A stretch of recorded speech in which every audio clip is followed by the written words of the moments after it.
This week, we celebrate our 10th episode with a little treat. We unlock the secrets of the Great Sphinx of Giza, launching humanity into its final form.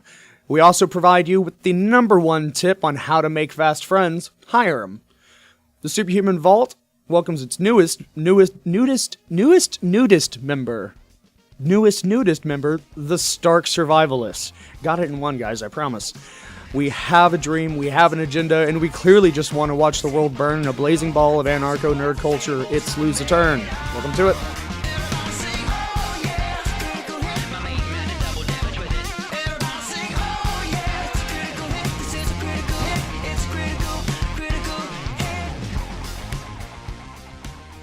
Well, greetings and salutations. I'm your host, Chuck Mullins. Joining me today is Matt Herring. How you doing, sir? Awful. I'm having to sit down today. And also, Lord Jack Mullins. How you doing, buddy? I'm doing good, man. I'm doing good. That's good to hear. Well, thank you guys for joining me. This is, like I said at the top of the show, episode 10. So we'll take a look back over all the years, all the fun times we've had. It'll be a clip show. That's never mind, not going to happen. We won't put you through that just yet. So, the best edited clip show you've ever heard. Right? I'm just going to reformat everything we would say from previous clips. We'll do what South Park did with Chef's character and just rehash old recordings. Again, this week we're welcoming the Stark Survivalist. I was going to turn this into a game and mention two strange nudist criminals and have y'all decide which one was from Florida and which one was from Kansas, but I don't want to offend any of our friends from any of those states was just yet. Was there family involved in either one? I mean, I'm going straight to the offense. The perpetrator wasn't a family member, but families were involved. But this week's Stark Survivalist comes from Florida. No, I lied. Oklahoma. Shit. I thought that would be a good game then, because I don't even fucking know. This man had a war like oh god, what's that? The neighbor feuding war that the Hats and oh fuck it, whatever. But there was like a war between two neighbors in a trailer park, and Are you talking about Rand Paul getting stabbed, or? Well, I mean, I guess that counts, but that's not what I was referring to. Not stabbed, but. This man shows up to his neighbor's house after several incidents have occurred, and I believe he was kicked out of the trailer home. So he, armed up to the teeth, showed up at his neighbor's house. He's got a weight tied to his neck, a knife in each hand, and an additional pair of knives lightly attached to him in his makeshift body armor, which was nothing but duct tape and porno mags. And just walks in the house, says, "Come get some, bitches." All right. You know what I'm disturbed about? I could take like two guesses, but go ahead. It's 2017, and he has a stash of disposable porno mags. We know they aren't collector's items or anything like that. That's true. Like, clearly, he's it wrong. No matter what happened, he's mentally disturbed. Yes, that is absolutely true. I really don't have much else to go on with this guy. It's just complete fucking nutter butters. The cops show up. He follows along in his compliance, but like... I'm really hoping he actually, went to jail while still wearing the duct tape and porno mags. Well, it looks... That'd be hilarious. If anyone's watching the video, there is actually him at what appears to be the courthouse, shirtless with just porn duct tape to him. This fucking amazing tattoo work. Like, I need to know who his guy is. It's phenomenal. This was the plan all along. Those will be worth a fortune. Right. Well, see, the question is, I mean, the collector's value is inherently going to drop whenever you have to take them to get the adhesive cleaned off professionally. They aren't concerned about anything like adhesive or sticky stuff on the magazines in that place. Shit, okay, well, you got me again. Has just the right amount of sticky stuff on these magazines. So, I would like to bring up for a second, that's actually a very effective body armor. Wrapping magazines around yourself. I can see that. Is it good for both piercing and bludgeoning weapons? I mean, what? Yeah. It's okay. Slashing, piercing, and less so for bludgeoning, but it will distribute the impact, and it's hard. It ends up being hard, so it works very well. It's highly recommended if you're ever in a civil unrest situation. How much does it boost my armor class against the undead? It boosts your armor class against bow and arrows. I mean, for what that's worth. Well, moving on. The Xbox One X came out. God, I hate that name. It's perfect. They've XBOX, Xbox. They've come full circle, 360 degrees, if you will. That was painful. So what it has to be done every time that console's brought up. First off, is the next release going to be the Xbox 2 X, or is it going to be the Xbox One X2? Whatever nomenclature allows them to make the same pun again. So it's going to be Xbox One X2. It's probably going to be Xbox One X 360. There's got to be more interesting numbers out there, I swear, other than Roman numeral 10 and fucking 360. So this is like a mid-generational release, kind of like the PS4 Pro, which, Matt, I think that's what you have and why I was so confused when I saw your PlayStation. No, mine's not the Pro. It's just the second generation release of the PlayStation 4. His PS4 is like a quarter of the size of ours, Jack. It's got to be the Pro, I thought. Frustrating. There is a Pro. I didn't splurge for the Pro. I didn't think it was worth it. Yeah, I mean, I can't blame you either for that. I don't really have any interest in getting that. It's kind of weird. What, sorry? I would say it's probably incorrect to call this a mid-generation release. This is actually Project Scorpio that they've been working on for so long. Well, I mean, but it is the same console playing the exact same games, or are there games that are going to be released to Xbox One X? Microsoft has just had this this project for a long time where they won't complete 100% backwards compatibility. So you shouldn't confuse it by saying it's a mid-generation release. From now on, since the system is running Windows, as long as the console can update to the current version of Windows, any new games will run on the old systems, etc., etc. This is a new console. It really is. So there will be releases specifically for Xbox One X that won't play on Xbox One? Not currently, but there could be, depending on how much hardware the game wants to require. Yeah. There was the Xbox One S, which was a 4K release of the Xbox One. That was a mid-generation release.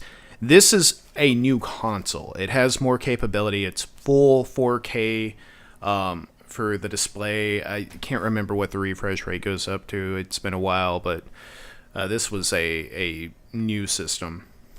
So, okay. Well, unfortunately, I mean, it's been out how long now? Less than a week? Yeah. And it already has some pretty bad reviews, at least when it comes to Blu-ray hardware. Forbes has, quickly just pointed out that it is broke as fuck. Who cares about the Blu-ray hardware, though? I mean, I guess that's kind of relevant, Forbes. But if you are any form of like a video file and you got this thing so you could have a 4K Blu player and it is out of sync just enough to be noticeable because it's just inherently bad at playing games or playing Blu-rays. Let's figure this mystery out right here on the show. That I dealt with it watching Stranger Things for the past week on the original Xbox One.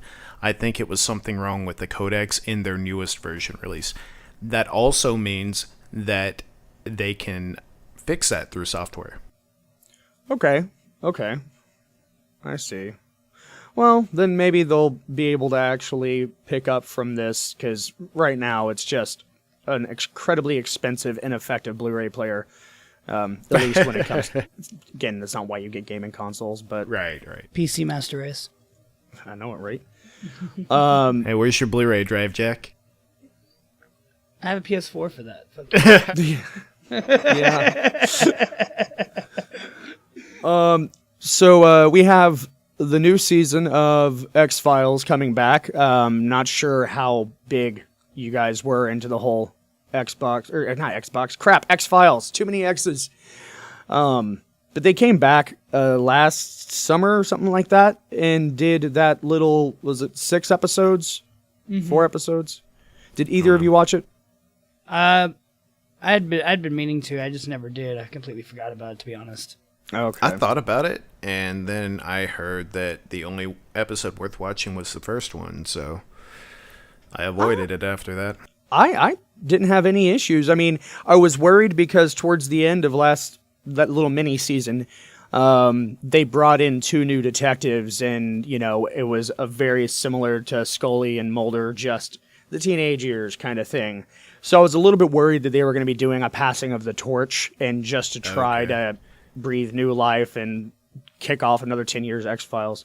So it looked like that may have been what they were going to do, but that's no longer the case. I mean, I'm sure that those 2 detectives will remain in the forefront in this next season, and we may end up doing a torch passing, so to speak. But it's announced that Haley Joel Osment is going to be in the next season, at least for 1 episode, if not a couple more. And I don't know why that excites me, but X-Files always had cameos that were really awesome. Like, if you look back at them, it's insane how many different people did a guest spot or a cameo on X-Files. So at least they're keeping that up. I think one of the things that always I never could fully get invested into X-Files is the fact that if you look hard enough, real life does it better than X-Files in some cases. In fact, I'm sure that Chuck on his list has something right now that he could I mean, yeah, there's quite a few things actually. You want to start with the black market body trade? Oh no, you know what? I have one in mind. A Russian Martian reborn on Earth. There's this young man now, I believe he's age 21, that when he was born, a couple months after, he began talking. And by the age of 2, he was able to write and draw. And his, mother's a doctor. Essentially, he was never raised being taught about space exploration or anything like that. But he inherently knows a lot of things about space and has claimed that he was born on Mars, was a Martian. The race is immortal. They stop aging once they reach age 35 physically. And they've traveled to Earth several times in ancient Egypt. So he died during a huge war on Mars, something to that effect, and the surviving members of his race now took to underground, and he was reborn in Russia. He states that the next big step in the evolution of mankind is going to come from unlocking the Sphinx of Giza. And there's some sort of lock behind the ear of the Sphinx that, once unlocked, will essentially propel or launch humanity into its next big phase of evolution, technological advancement, and stuff like that. But it's just creepy. Like I said, this kid, he was like a boy genius, talking super early, and has all this creepy information. And it seems as if, from the articles I've read, I can't find anything from someone being like, yeah, what he's saying right there is absolute bullshit. That's not a fact. And he, hasn't been called out for misinformation yet, but I don't know. It's a bit creepy. And yeah, it's definitely something that I would expect to see in X-Files. That's nuts. Mm-hmm. Has anybody checked the ear of the Sphinx yet? Or Sphinx? I am sure they have. So, Jack, there was actually a video I made you drunkenly watch a couple of years ago, and it will never be my win on this show, but if you want your mind blown and just twisted a little bit, definitely go check it out. It's called, it's by someone on YouTube called South Somewhere, and the video's title is "Our History Is Not What We Think." Oh, and I it remember just that. goes on and on and on, and like it's an hour and a half. They're talking about Atlantis and how the Martians came down, and they were like the polar opposites of the Jews, and there was this conflict that essentially sunk Atlantis out of the, I don't know, seventh dimension. And but they go on and on and on, and remember it that, seems yeah. cohesive. It's crazy. Yeah, it's fucking nuts. But what he's saying is fairly consistent with that video, so I'm not too surprised to hear all of this. And in fact, I want to have this guy brought before like scientists or something like that, and just have them like extensively question him. Yeah, absolutely. I would watch the hell out of that. I'd love it. I'd just be really sad if they just, like, the very first thing he says, they're just like, yeah, no, you're absolutely full of shit, kid. Like, that's absolutely not how space works. You're just dumb. I don't want them to debunk him, man. I really want him to be a reborn Martian. I need this. Right. Give this one to me. Right. Come on, just this one. So speaking of the idea Giza? of being a reborn Martian and in Giza, that video does mention what they purport as fact, that there are rooms sometimes miles underneath the pyramids. Well, interestingly enough, one of the Great Pyramids in Giza recently had two independent groups of scientists verify hidden massive rooms within the pyramid. One of them's as big as the Great Hall from that same pyramid, with no entrance to get to it, but it does seem to have maybe a tunnel or something leading down into the earth from up high in the pyramid. That's so nuts. Holy shit. Yeah. And they were able to verify this. They still haven't made it into these rooms yet, but they were able to verify this with muon testing. Mm-hmm. And so they're measuring the amount of muons that are making it through to their devices. And this is muon tests are very interesting. They're used to judge the fact that muons are a particle that essentially come from the sun. They're created in our atmosphere, and we use them to test and verify like the speed of light. They're small enough to actually travel at light speed. They should be traveling at light speed, and because they're traveling at light speed, they should make it fairly unobstructed down to the earth. But when we've tested for muons on the surface before, we found that there are far less than there should be. And it made us realize that, relativity is correct. And it's just that to the muons, they're going so fast that the Earth is actually only about 10 meters long. Right, this is actual verifiable proof that flat Earth is real. Because to the muons, they are, in fact, visiting a flat planet. They're able to make it through the atmosphere before they would normally burn up because of the speed at which they're traveling, yeah. And so in the pyramids, they did something very similar. Over a long time, they were able to measure the amount of muons and detect discrepancies, which projected a room. And this was, again, two different teams that came to the same conclusion. So it's really fascinating. Interesting. Yeah, that's absolutely friggin' nuts, man. We still have so much that we have yet to discover. So it very much it excites me to no end that we're finding more and more extremely bizarre things. Right. Speaking of bizarre things and relativity, are we ready for the EM drive? Yeah, please bring it down. I need to learn. Jack, how familiar are you with the EM drive? I'm not. You're not? Chuck, you got a little bit of background on it? Nope. What do you know about it? What have you heard, if anything at all? I'm really out of the loop on this one. Okay. I believe I understand it to be a new form of travel without propulsion of any sort. That it's meant to kind of be a leap towards our FTL, our faster than light travel in the future. Not that we're anywhere near that speed, but that's my limited understanding of it. Okay, so this is going to be a challenging experience for us to try to break down real quickly. and not lose anyone's interest or melt their mind. But the EM drive is the idea that basically there was some, I think it was a UK physicist that, like, in his garage created this conical device and was able to create something kind of like what we would imagine a perpetual energy machine would be. But it only exerts like 1.2 micronewtons worth of force. And so there's this thrust that comes out of it that should not exist. It's not practical for anything other than... Chuck and Jack, how familiar are y'all with space travel and fuels in space?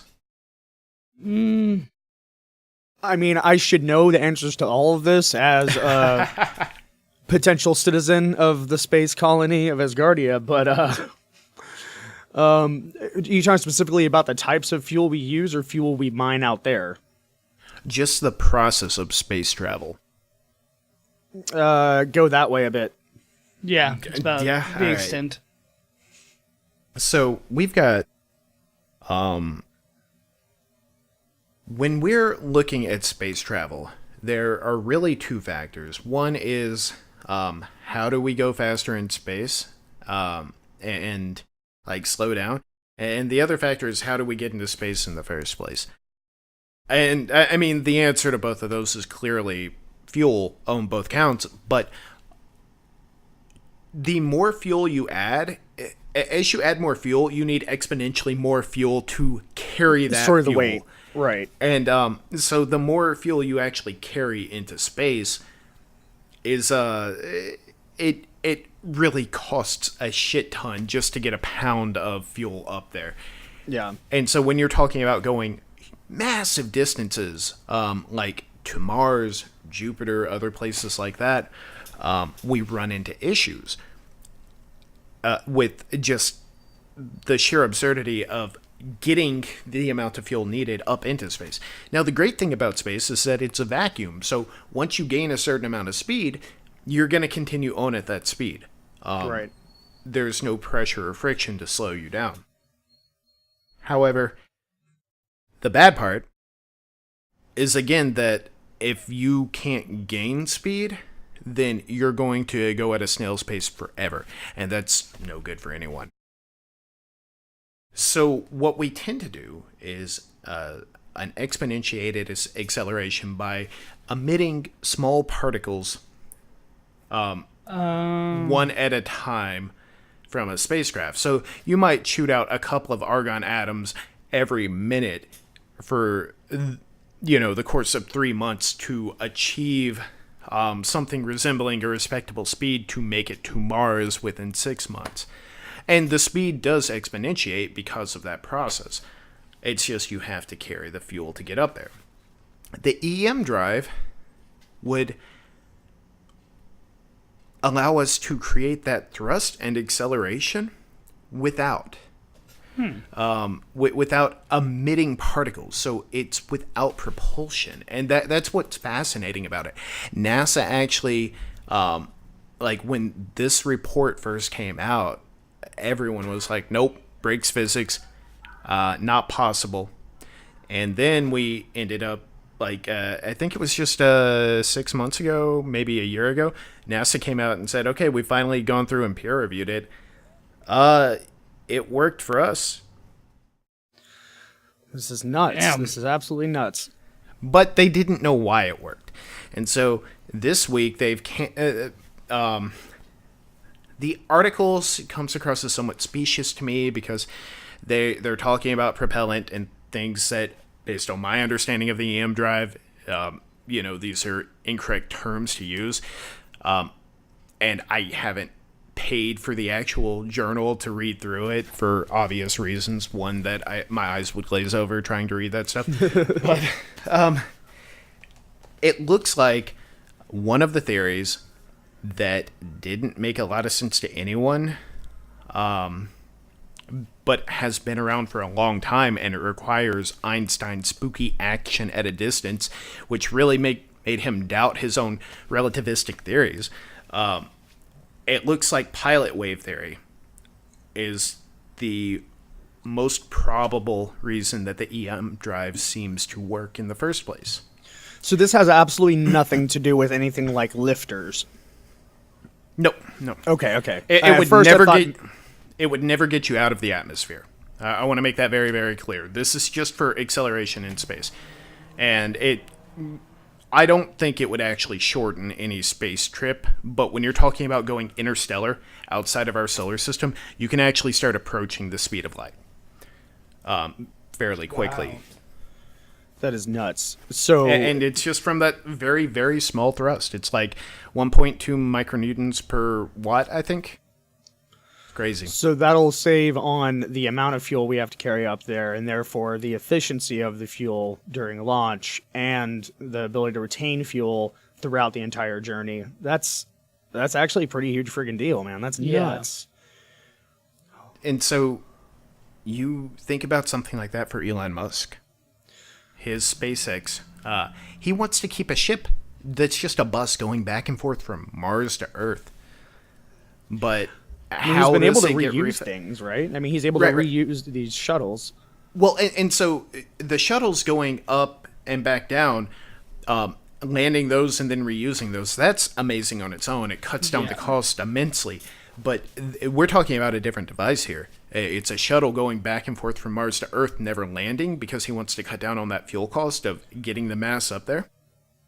But he would still have to bring fuel to that device. If the EM drive works, he may not have to bring up fuel. I once again, dramatically cutting down on the cost of the SpaceX endeavors. This is insane.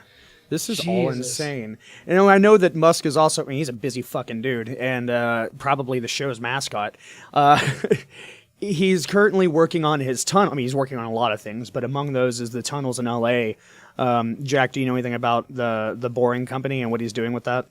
I've heard about it. I don't really know much of anything about it, like what the purpose of it is. I just know that there's being tunnels built. I wish I could find the. Oh, here we go. Actually, cool. I do have it up here. Like last year, he made some tweet about LA traffic, just saying like traffic is driving me nuts. I'm going to build a tunnel boring machine and start digging. Ha ha. Then a little bit later, he commented on that, saying, "I am actually going to do this." And then he started the Boring Company. Boring, it's what we do. Amazing name, by the way. Just flawless execution on that naming. Yeah.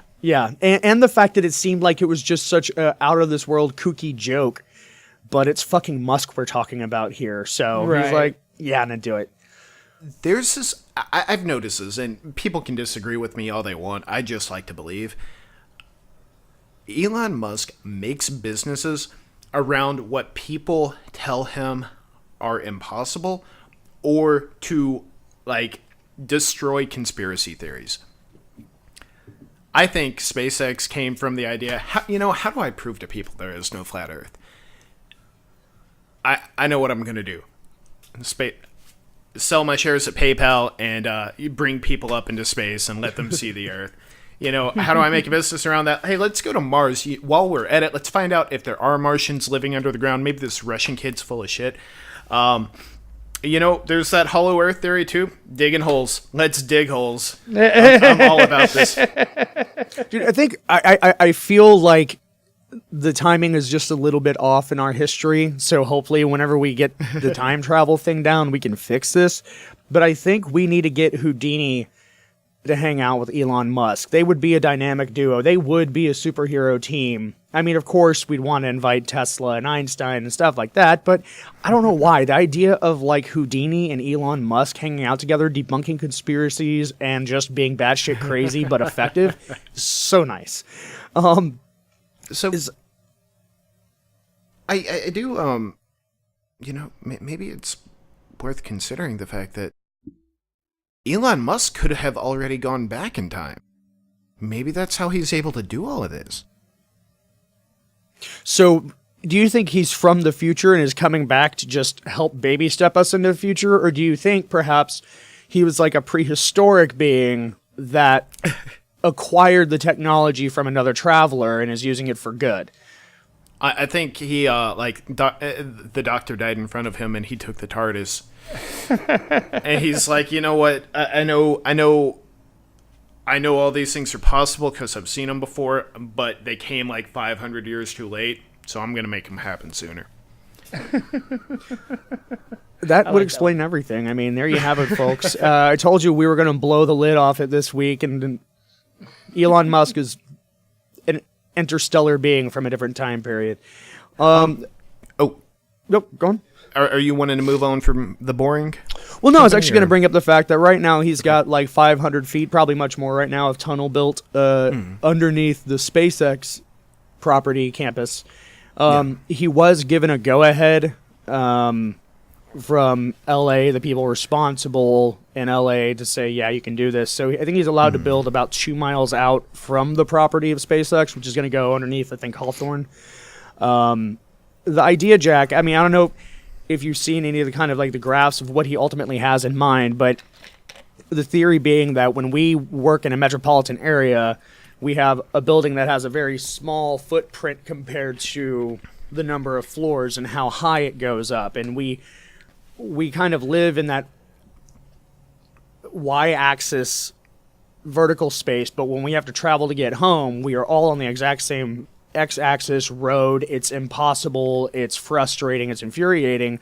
So the idea of having several lanes and lines that are horizontal rather than vertical will allow traffic to go from point A to point B significantly faster without, frustration. So he wants to build a series of levels of network tunnels to reduce traffic. Oh. Interesting. Have y'all heard about Gary the snail? For some reason that sounds familiar, but not drawing anything. Yeah. So Elon Musk, evidently, this might be specious, but has a snail that is his kid snail called Gary. And one of the principles and bets around the Boring Company is that if they can make the tunnel digging go as fast as Gary the snail crawls, then they will be a success. Yeah. and it's funny. That brings up the purpose behind this. Why we don't do tunnels? Because it's expensive as hell and it is so time consuming. Right. Like the best tunnel digging out there right now goes at 1/10 the speed of a snail. Jesus. That is insane. Oh God. Now, first off, he just needs to nerd up and rebuild the little shit crap. I can't remember the Technodrome in Ninja Turtles cartoons also had the little drill driver thingy. Like he's building one of those essentially. But yes, I mean, I guess this is a stupid question. He would never want to imbue the tunnel digger with artificial intelligence to allow it to be self-operated, right? Like he absolutely would never do that because he's aware of what he's unleashing on the earth is like the robot version of Trimmers, and we will be so fucked. Oh God! This is Elon Musk we're talking about right now, so he is absolutely terrified of that idea, and yet for some reason he's still going to do it, and then complain to everybody that I don't know why. I'm running this at 1/10 efficiency because it might, become sentient. Yeah. He intentionally slows things down, or puts limiters on anything that has the ability to become a bane to humanity if it were to gain sentience. It's his motto: make sure the humans have enough time to press the big red button. Yeah, it's good rules to live by, man. It really is. Now, completely off of this topic. Sorry if it's abrupt, but I've been wanting to talk about this for weeks. It's depressing. It's frightening. It's nuts. But Reuters, the news outlet, got a random idea to investigate the body brokers, the idea of being able to buy body parts, human body parts, through a black market. And so they followed through with this idea, paid, I think, something I can't find it right now. I think they paid about $2,000, and were able to get 2 human heads, a spine, and I think like a shoulder shipped directly to their offices. The reports say that once they got the packages, they knew, based off the address it was coming from, so they didn't open it on site, just took all the shipping straight to a college there with a good medical program and had them open up the contents of the box, and sure as shit, they found exactly what they ordered. Now, apparently you can get a full body, for between $3,000 and $5,000. Lesser parts are, of course, piecemeal. There's a little bit cheaper, but they were able to do this easily. There wasn't like, let's go to the deep dark web and like set up like this huge. No, it was just like, okay, add to checkout. Do I want to use PayPal? Yep. And overnight ship them? Sure.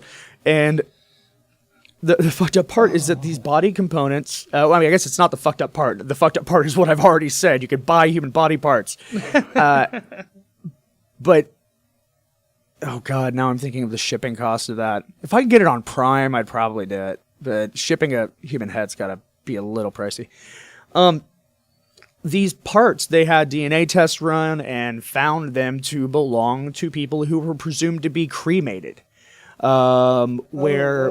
Where families received parts, or the urn, but it actually wasn't, at least in its entirety, the person that they had believed to be, or it's them allowing a portion of skin or a certain organ to be done. Matt, didn't you tell me about, was it the skin thing?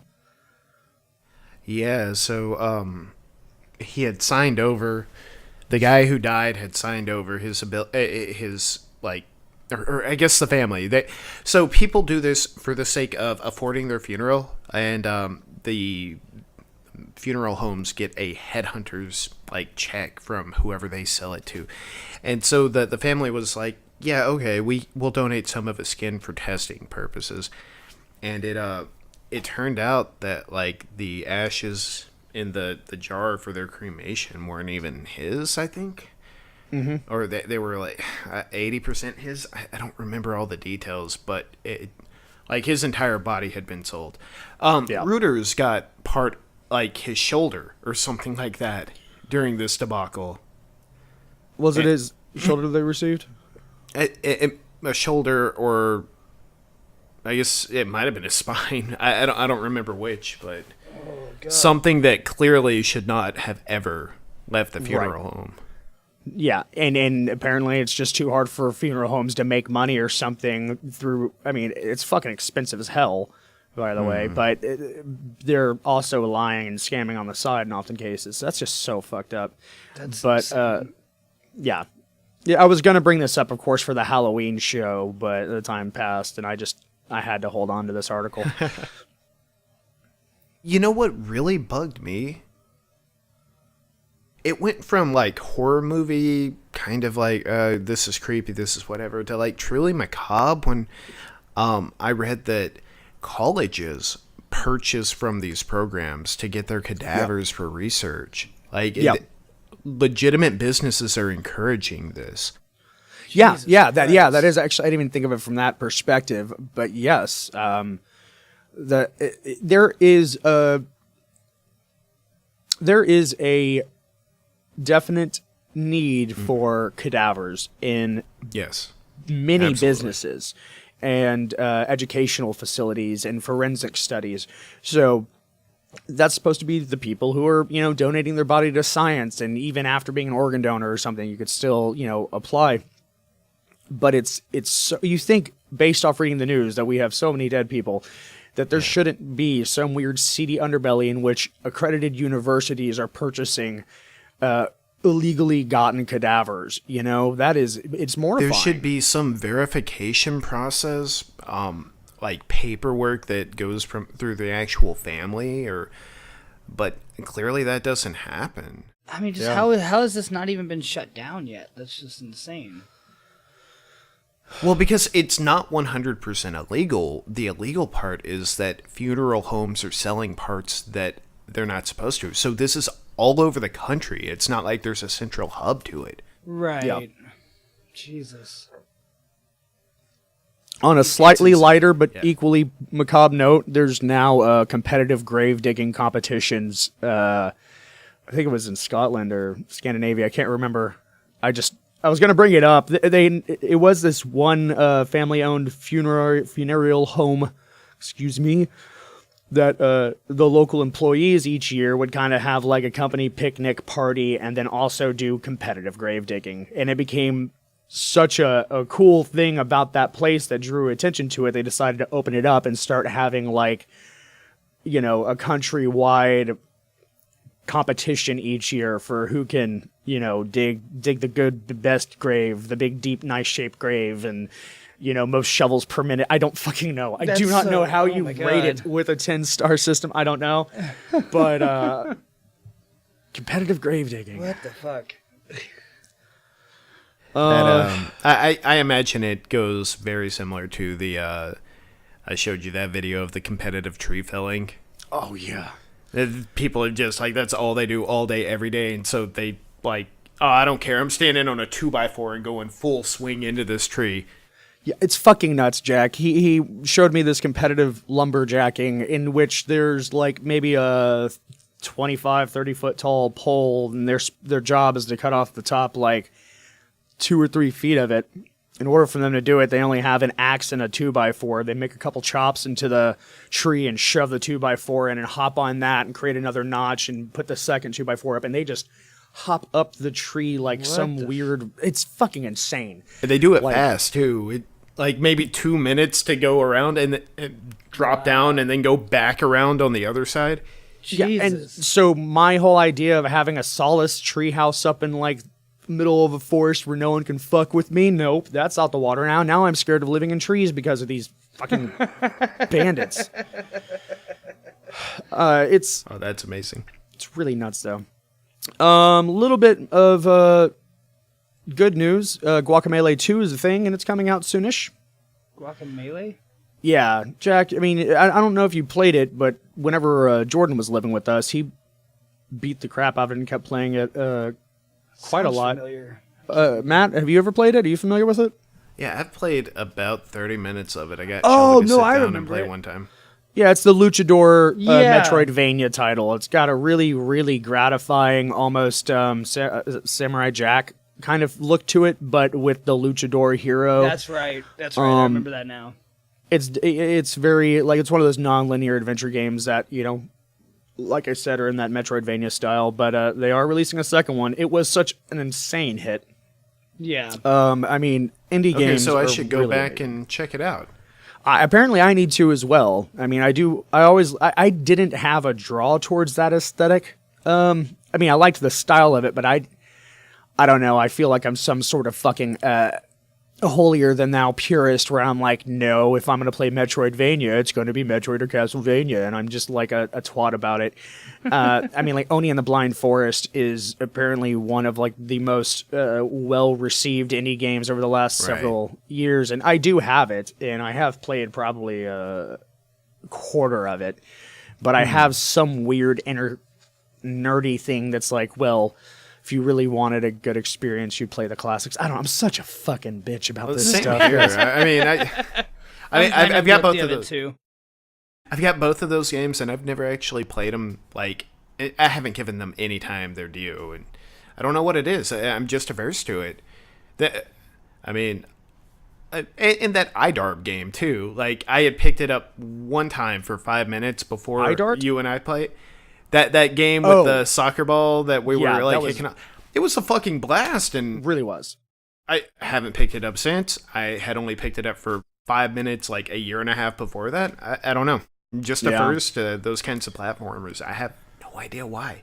Yeah. I love the originals, like I've already just said. And this is something I probably should have brought up for a win several months ago. The campaign, I'm talking about a Kickstarter that looks like out of the $500,000 goal received $5.5 million.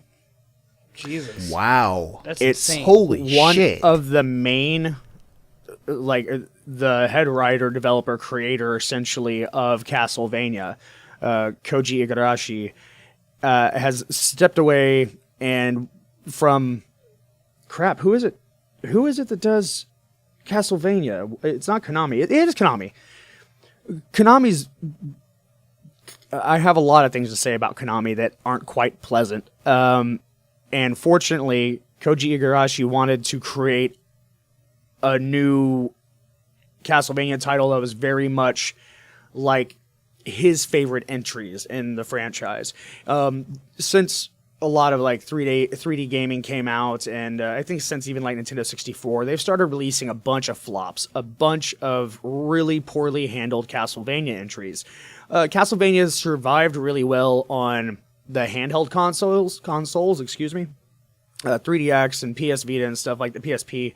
Have had some really strong entries in it, but the Nintendo 64 PC releases, and since then, it just hasn't been what it used to be. It feels artificial.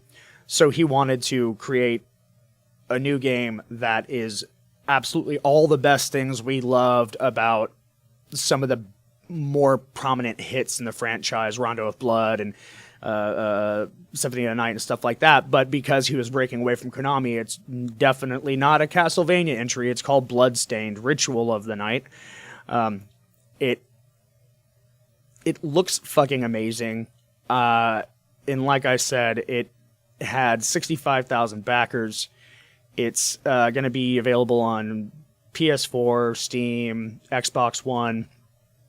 It's, I don't know. I'm excited as hell for it. It has all of the things you love about the classic Castlevania entries while taking advantage of new art styles and stuff like that. I think I've rambled on too long about it, but Bloodstained: Ritual of the Night. That's my win for this week, and I'm blowing it early. I'll bring up another one later, but it felt like I needed to bring it up right then. I was about to say, Chuck, you've got -1 win for this week. Yeah. Oh no, but that sounds pretty awesome. I've got to get into platformers at some point. I know I'd enjoy it. It just nothing pulls me back to them. Yeah. Maybe I'm broken inside. I'm the same way. It's okay. You're not alone. Yeah, there's a lot of games that I intended to finish and still kick myself for not having, but it just didn't draw me in the way it did the rest of the world, so Right. I can get that. So in addition to Guacamelee 2, we're getting a sequel to Top Gun 2. That's just as exciting, right? Probably not. I mean, is it still Tom Cruise? How are they going to redo that volleyball scene at his age? I know, right? Goose. Yeah, I do believe Tom Cruise is definitely still going to be Maverick and doing his crazy air stunts and being crazy like Tom Cruise crazy. But am I right in assuming this is where they actually make him gay? Make the gay come out because now it's socially acceptable? You know what? Yeah, I think that's probably this whole thing. So this is a money grab for them to say, hey, look, we like gay people. Yeah, gay positive. I have such a problem with that. Like, I have no problem with any kind of lifestyle, but when I see Hollywood make these grabs and these gimmicky things, I could be wrong. Maybe that is worth it. Maybe that builds value to a community, just having people see that normally. It's just when they're appealing to a certain audience only, I don't think that's healthy for anyone. Yeah. Yeah, no, I do concur. I mean, I think it can be done well. I guess. I mean, it's common knowledge that like the X-Men 1 and X2 movies that came out, I guess they started in 2000. The first two that were done with Bryan Singer, it was meant to be a gay positive message and an anti. Where was that at? Well, I mean, X-Men have kind of always been tied to anti-racism movement by having so many different people from different cultural backgrounds and stuff. Okay. And so Chris Claremont, whenever he rejuvenated X-Men and the Uncanny X-Men, that was definitely something that was forefront on the page. It was about humans not understanding and the fear that came from having new types of humans that were different than them. So it was meant to be a tongue-in-cheek kind of like we need to come to terms with our differences between each other kind of thing. Bryan Singer, whenever he did the films, moved it a step further away from race, and it was meant to be intended to be kind of an expose on homosexuality at the time. And so it's always been a platform for something like that, so I guess I can't blame him for that. But he was able to do it in such a way that whenever you watch the film, you're not thinking, okay, this is just a propaganda, or this is meant to just be sending this one single message to me over and over again. No. It's an enjoyable film. So I mean, I think X-Men has in this strange, like, it's very overt and in your face, like, you never make the direct recall to normal life. It just affects you. Yeah, it doesn't make you feel like shit. It makes you kind of think a little bit, maybe, you know? Yeah. So it's understated. It just makes in you a little reflective bit of a about it in everyday life. And Yeah. they've done a very good job of that, because you heard me. I said, where was that message? And you started Exactly. describing it, and I'm like, oh, yeah, no, it was definitely there. Okay. Yeah. So I think I'm about to ask you guys some questions, and I'd like them answered immediately. Uh-oh. You guys prepared for Stranger Than Fiction? Sure. Sure. You know what? I'm ready right now. Jack, get him while he's drinking. I'm sorry, Chuck. Oh, get shit. him. Oh, Jesus, now he's dead. Okay. We will start with Mr. Jack this week. Mr. Jack. Super Mario World introduced a fire-breathing Triceratops character named Reznors. They were named after the Nine Inch Nails frontman, Trent Reznor. False. It is true. I wanted to say true. Damn it. Mr. Matt. The first console game to introduce DLC, downloadable content, was Sonic Adventures on the Dreamcast. True. Point to Matt. Mr. Jack. In 2014, to celebrate Black Friday, Cards Against Humanity took their games off the shelves, took their game off of their own website, and instead sold a replacement called the Bullshit Box, which shipped to 300,000 people and was a box full of literal cow shit. True. That is true. Don't know how it's legal to just send people shit, but they did it. Mr. Matt. Half-Life 2 will be released before 2020. False. Oh, God, that's such True. bullshit. True. I'm sorry. That is true. It was released before 2020. What am I thinking? Oh, Half-Life 3, excuse me. Oh, okay. Half-Life 3, then, yeah, false. Yeah, that's never coming out. Of course, that's Yeah, bullshit. never gonna happen. Fucking with my head. Sorry for that That's easy right, one, Jack. After last week, I'm the one in the lead. Shut up. Jack.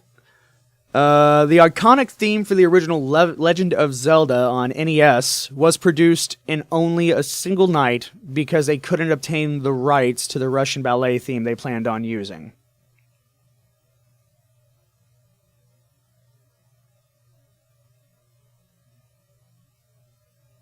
False. It's true. Fuck. Yep, right before launch, they couldn't release it because of the music license rights, so he worked overnight and just made that iconic theme that we love to this day. Wow. Oh wow. That's amazing. A hard day's work. That's a good day's work. Yeah. Mr. Matt, Final Fantasy received its name due to Square going bankrupt at the time of development. They intended for Final Fantasy to be their final game before closing stores. False. That's true. No, there's suggested rumors about it, and there's been conflicts into the telling of it because they were going through financial issues. However, the official story is that they were going to name it Fighting Fantasy, but they couldn't use it as Fighting Fantasy in America because of Steve Jackson's game Choose Your Own Adventure books of the same name, and they wanted to keep with the sound of FF, so they changed it to Final. I know there's like interviews where they've said, yeah, I mean, we were just thinking it was going to be our last game before we closed our doors. Because I've seen those interviews. There's apparently been a lot of different versions of the story being told, but they've all conflicted with each other. And I am under the belief that it was debunked, that it wasn't because of that. But okay, we're gonna go ahead and call it even for both of you because I guess that is up to debate. Right, it is. That's right. Final question to Jack, right? What's the score right now? I have Oh, one, God. I think. I think Matt has like 3 and I have 1. Oh. Okay. I was We're just gonna rack up the points, and maybe you'd mess up on the tiebreaker and only, make it for 1 point.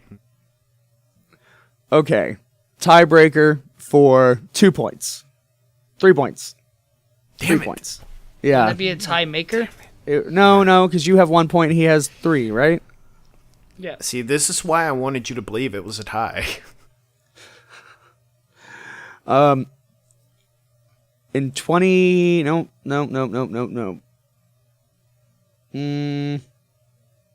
Yeah, we'll go with this. I'm going to... This is Ooh. true, false. See, I don't like doing a tiebreaker with true false. You know what? I was going to use the Half-Life 3 as the tiebreaker just to be a joke, but I kind of burned that one up pretty good. This is some good radio right here, y'all. Dude. All right, I've got the real game winner here for 4 points. What is the name of this potion right here from the world of Diablo? Oh, fuck. Red potion? Healing potion. Banana hammock potion. The full name of it. Demon blood bottle baby. Fuck, I can't remember. Cranberry juice of hell. I'm not Googling anything. Hey, Matt, if you answer, you can win. Yeah, I know. I'm giving y'all plenty of opportunity. You're Googling, buddy. No, I'm not. I'm tapping my fingers on the desk while I think. It's just called health potion. What the fuck? It's a full health potion or a full healing potion. Oh, god damn it, that's bullshit. I'm gonna stick with good healthy red juice. I'm gonna say Kool-Aid. Kool-Aid. It's actually water and icing. Well, gents, I want to say thank you for joining me today. And as always, we'd like to end things up with a win. I've already talked about one of my wins, obviously. And again, I urge you guys to go check out Bloodstained Ritual of the Night. It's just so pleasing to put your eyeballs on. And you can still pledge. It's still open. Sweet. But additionally to that, I wanted to bring up South Park Phone Destroyer. Oh, yeah. Yeah, so I was honestly expecting Phone Destroyer and Fractured Butthole to be released a bit further from each other, and I honestly thought Phone Destroyer was going to come out first, but it's just been released. It's fantastic. It's whenever Matt Stone and Trey Parker do a game, they are incredibly heavily involved in it from start to finish. Yeah. Even though, they're working with different companies. Like, I think Ubisoft was the ones who did Stick of Truth, right? What's Was it? Ubisoft? Yeah, that sounds right. I That think sounds so. right. But, they are intimately involved to the point where it's just like watching a friggin' amazing episode of the show. So it's anytime they release a game, I'm pretty much 100% behind it. So it's free in the App Store, and I assume on Google Play, and I assume the App Store as well. Yes, and check it out, free download. yeah. That's it. Nice. I'm actually really excited about that. Hey guys, so I finally finished it this week. I almost brought it up last week, but my list was running a little bit long. Netflix show. It's called American Vandal, and Oh, yeah. I've been meaning to watch that. wow, I saw the previews and I got such a hearty laugh out of the previews that I actually went and checked it out, and it sucked me in. It sucked me in so hard. I thought I was going to be bored after an hour and like, okay, I get the trope. It's No, they do a great job of building suspense and drama and keeping you going for a full 8 episodes. I didn't want to put it down, and I kind of want to go back and rewatch it now. It's so well done. Awesome. So I'll highly definitely recommend. check it out then. Last night I was driving back from Matt's house. We crawled into bed, and that was the first thing we did was put on American Vandal, and I think we're probably halfway through the first season. Stayed up a little bit late just because we were enjoying watching it so much. It's definitely a fun watch. I don't think you'd regret adding it to your Netflix queue. It's not something you want to watch with grandma, or maybe it is. That's really up to you. That's your cup of tea. Jack, do you have any wins? Watch the preview and decide for yourself. Yeah. For sure. I think really the only win I have today is a personal one, which is just I got a promotion, and it's kind of really cool. Hell yeah. I'm loving the work I do. It's fantastic. So That is awesome. Congrats on that, buddy. That's so badass. Really happy for you, Jack. Congratulations. And as always, thank you guys for joining us. If you have any questions, concerns, suggestions for what we can do to make your viewing experience more enjoyable, let us know. If you have any questions, topics, trivia, I don't know, whatever. If you want to get a hold of us, you can do that in many ways. We have our Facebook group and several other platforms. You can just go to loseaturn.com to get links to all of those. We are on YouTube under Lose a Turn TV. And Reddit on r/loseaturn. So until then, guys, thanks again, and we'll be seeing you next week. Hey, man, my sign off real quick. I do have one more win. I'm looking for $1 million, guys, and I have a red paperclip. That is a win in my book. Hit me up if y'all are willing to start that trade off. Let's do it. Thank y'all so much. I had a great time. We'll see y'all next week. Peace.